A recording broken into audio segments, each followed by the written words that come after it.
Republican Senator Mitt Romney of Utah told McKay Coppins, author of the forthcoming book Romney, A Reckoning, that Oprah Winfrey floated the idea that they should join forces to defeat Donald Trump in 2020, per a report in Axios. The book, set to be released next week, reveals Oprah made the pitch, telling Romney that together they could, quote, save the country. According to the outlet, however, a source close to Winfrey dispelled any notion that she was seriously considering the plan. So who goes at the top of the ticket? Romney or Oprah? I mean, the Roprah ticket. Opromney? Ooh, Ropra's probably better. Yeah, Roprah. Although it sounds like Al Roprah, the weather correspondent. Neither sound very good. Romney obviously has political experience. Yeah. Oprah, arguably, more popular and a bigger name. So Romney's ran once and lost. Yeah. So maybe Oprah can improve upon his record. Look, it's absurd, and it really speaks to a different era of politics where people thought like one true liberal and one true conservative together could unite us. It's a very West Wing idea of politics. And it ignores what I think we now know as we have a better understanding of how political factions have evolved in the post-Trump era.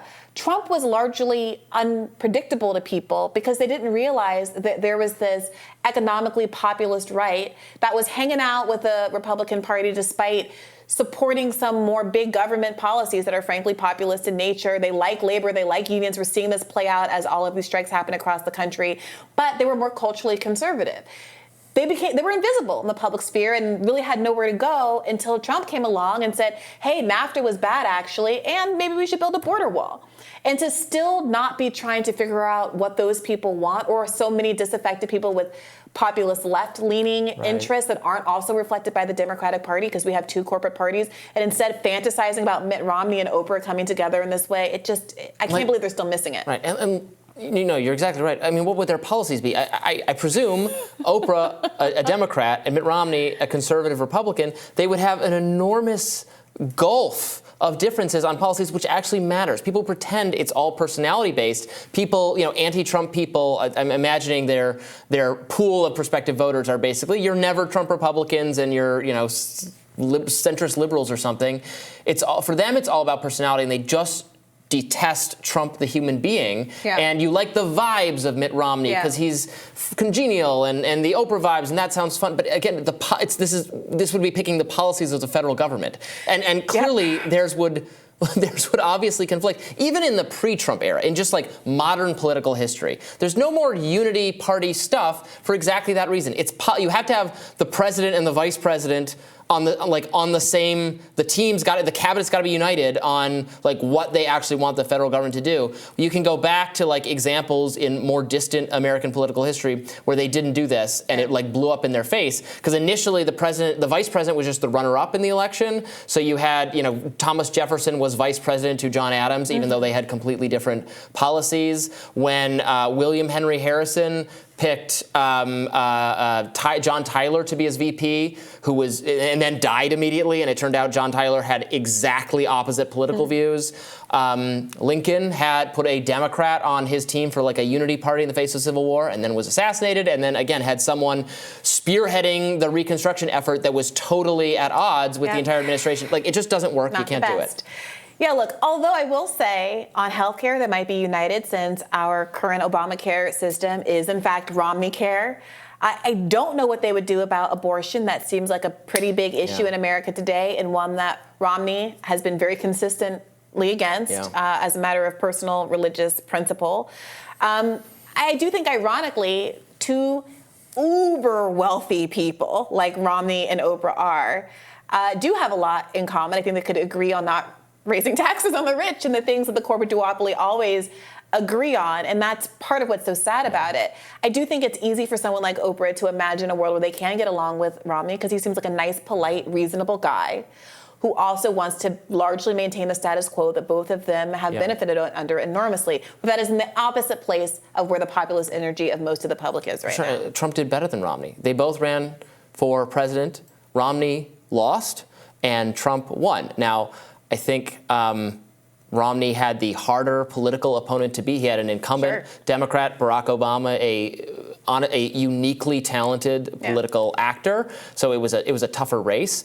But Trump got like 100 more electoral votes. He won Pennsylvania, Michigan, Wisconsin.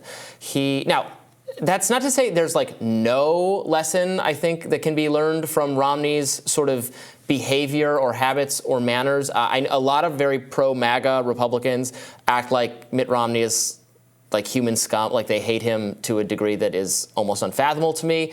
It would not be a bad idea for Trump or whoever the eventual nominee is to aspire to be a little better liked among normie, independent, non-Trump people the way Romney is, especially if it doesn't involve actually compromising on any policy ideas, but just being better liked, because there are voters out there who are turned off to Trump because of his behavior and are not coming back. And it would be better for the Republican nominee if they could win those voters, especially if you don't have to make any promises, different things on just behave a little bit differently. Be chill. That would not be bad. That would not be bad. That's all I'm saying. There are people who love the wildness of Trump and the sense that he's fighting for you because he's willing to say so many obviously unpopular things. I did find a poll from back in 2018 which asked the public what they thought of an Oprah candidacy. Apparently, in this NPR poll, Oprah beats Trump significantly. However, in the same poll, most Americans don't want her to run. So this 2020 poll of Oprah, prediction for the 2020 race, Oprah v. Trump, had her beating him 50-39, like pretty significantly. But when asked, do you want Oprah Winfrey to run for president, 54% said no, only 35% said yes. Then they did a breakdown of whether or not people had a favorable impression of her based on party affiliation, race, gender, etc. And almost every category has a favorable position on her. Democrats, 87% favorable. Black people, 83%. Women, 74%. Latinos, 69%. Overall, 64%. White, 62%. Independent. People like Oprah. People like Oprah. Nobody's gonna fight. The only people who didn't like her were white evangelical Christians who only had a 46% approval, but only 42% disapproval, so more liked her than didn't like her. And GOP only had a 39% approval, 50% disapproval.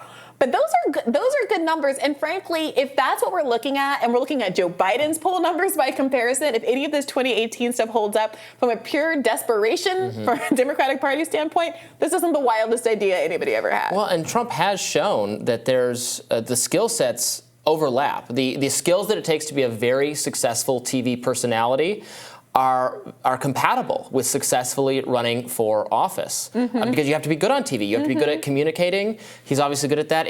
Oprah is like the #1 of all time at that. So it shouldn't be surprising. It will be interesting to see if Democrats ever eventually get on board with the idea of having their standard bearer be not a traditional politician, but actually someone who is beloved in the entertainment industry. There's every reason to think they would be. And you get a health care, and you get a health care, and you get a health care.